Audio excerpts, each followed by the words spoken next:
Pablo Escobar, Lord of Shadow and Blood. In one of Colombia's forgotten corners, where poverty gnawed at the earth and dreams were sold for survival, a boy was born who would shake the world. His name, Pablo Emilio Escobar Gaviria. The son of a schoolteacher and a farmer, he grew up in the hills of Medellín, and from a young age he knew one truth: money is power, and power bends the world. Escobar didn't want to be ordinary.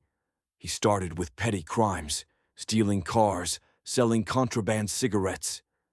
But his ambition was a roaring fire. In the 1970s, when the cocaine trade was still a whisper, he saw gold in white powder. He built the Medellín cartel and turned it into a global empire of drugs, fear, and unimaginable wealth. By the 1980s, Escobar was smuggling over 80% of the world's cocaine, mostly to the US, earning billions. His money came in so fast that rats chewed through stacks of cash before it could be spent. But Pablo wasn't just a drug dealer. He was a strategist, a master of image. He gave money to the poor, built homes, paid off debts, and created entire neighborhoods. To many, he was a modern Robin Hood. To the world, he was the most dangerous man alive. He entered Colombia's Congress, challenging the government from within.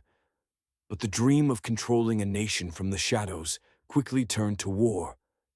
He waged it against the state, rival cartels, the US, and anyone who stood in his way. Judges, politicians, journalists, all fell in explosions and bullets. Medellín became a battlefield.